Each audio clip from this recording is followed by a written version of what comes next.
आप form fill कर रहे थे और उस समय आपने उसमें कुछ गलतियां कर दी। फॉर एग्जांपल आप अनएम्प्लॉयड कैटेगरी के लिए अप्लाई करना चाहते थे, लेकिन उस वक्त आपने गलती से वहाँ पर नॉर्मल कैटेगरी का लाइसेंस सिलेक्ट कर लिया, या फिर आपने आपका नेम वहाँ पर गलत दिया है, या फिर कुछ डिटेल्स होती है लाइक मोबाइल नंबर। ये सब चीज़ें अगर किसी भी तरह से अगर आपसे गलती हो जाती है तो एक बात मैं आपको बता दूं कि यहाँ पर कोई एडिट का ऑप्शन आपको नहीं मिलेगा। अब इस समय आपके पास सिर्फ एक ही रास्ता है और वो ये है कि आप एडिट तो नहीं कर सकते, तो आपको सिंपली एक नया ईमेल आईडी यहाँ पर क्रिएट करना होगा और उस पर आपका जो भी रजिस्ट्रेशन है वहाँ से आप रजिस्ट्रेशन को प्रोसीड कर सकते हो। अब यहाँ पर दिक्कत ये है कि मे भी हो सकता है कि जो आपने मोबाइल नंबर दिया था उस पर ऑलरेडी OTP आ चुका है, आपका KYC हो चुका है, तो मे भी उस पर OTP ना आए। पहले तो आप कोशिश कीजिए कि नया ईमेल आपने क्रिएट किया और उसी नंबर पर आप मोबाइल नंबर पर आप ट्राई कीजिए। अगर वहाँ पर आप क्रिएट नहीं कर पा रहे अकाउंट, तो उस केस में आपको नए ईमेल के साथ नया मोबाइल नंबर, या फिर मैं कहूँगा आपके फैमिली का कोई भी अगर व्यक्ति है तो उनका मोबाइल नंबर वहाँ पर यूज़ करना होगा। अब एक चीज़ आपको समझनी है, जिस तरह से आपने ईमेल यहाँ पर न्यू क्रिएट किया है तो डिटेल्स तो वहीं पर आपको आने वाली है, OTP या फिर कोई भी इन्फॉर्मेशन, लेकिन मोबाइल रिलेटेड जो भी कॉन्टैक्ट होगा तो जो आपने नया नंबर दिया है उसी पर होने वाला है। तो ज़्यादातर आप ये थोड़ा एक ट्राई कीजिए कि जो नंबर आप देने वाले हो वो आपके फैमिली मेंबर का तो हो ही, साथ ही साथ वो इस तरह से हो कि आप उनसे वो कभी भी OTP या फिर वो चीज़ें आप डिमांड कर सकते हैं तो आपको मिल जाए। ठीक है, ये बात रही उस केस में अगर मान लीजिए आपने यहाँ पर कोई करेक्शन करना है आप केस में और वो करेक्शन एडिट ऑप्शन में होने वाला नहीं है इसलिए। लेकिन अब मान लीजिए कि आपका ये OTP रिलेटेड या फिर कोई भी ऐसा कोई प्रॉब्लम नहीं है, सब कुछ चीज़ें ओके है, लेकिन फिर भी अगर आपको कुछ भी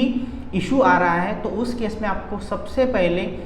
डिपार्टमेंट में जो आपका डिवीज़न रहेगा वहाँ पर उनसे इसके बारे में जानकारी पूछनी है कि ये जो रिलेटेड प्रॉब्लम है दैट में भी डॉक्यूमेंट अपलोड करते वक्त हो सकता है जिसमें आपकी कोई गलती नहीं है, वो वेबसाइट पर इशू हो रहा है। तो उस केस में सबसे पहले आपको अप्रोच करना है डिपार्टमेंट की तरफ, और उसके बाद वहाँ पर भी अगर आपको ये आंसर ना मिले, जिसमें बहुत मैं कहूँगा कि बहुत कम चांसेस है कि आपके डिवीज़न आपको आंसर दे, उनके तरफ से भी यही आंसर रहेगा जो अब मैं आपको बताने वाला हूँ कि जो पोर्टल या फिर वेबसाइट पर एक हेल्पलाइन नंबर दिया है और हेल्पलाइन के साथ साथ एक ईमेल भी दिया है, तो उस पर आपको आपकी जो भी इशू है वो आपको वहाँ पर पोस्ट करने हैं। अब देखिए,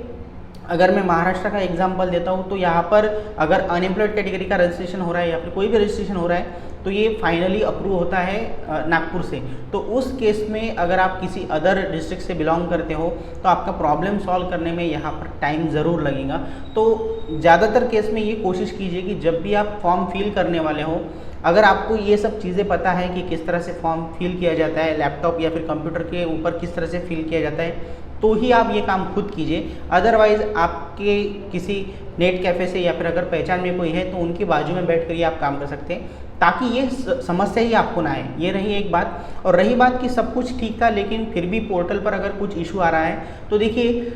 इसके सिवा कोई और रास्ता नहीं है। रही बात तो एक लास्ट ऑप्शन आपके पास रह सकता है कि आप फाइनली डायरेक्टली जो आपका अप्रूवल अथॉरिटी है, इसका मतलब ये हुआ फॉर एग्जांपल महाराष्ट्र के लिए नागपुर, तो आपको सीधा नागपुर में जाना पड़ेगा और वहाँ पर आपका प्रॉब्लम आपको बताना पड़ेगा। मोस्ट ऑफ द केसेस में ये प्रॉब्लम सॉल्व हो जाते हैं, बस आपकी कोशिश या फिर मैं कहूँगा कि जो आपके जो इश्यूज़ हैं वो आपको प्रेजेंट अच्छे से करने हैं। जो भी इशू आपका रहेगा उसका स्क्रीनशॉट, उसकी डिटेल्स आपको प्रॉपरली प्रेजेंट करनी है और ये प्रॉब्लम आपके सॉल्व हो जाएंगे। Thank you.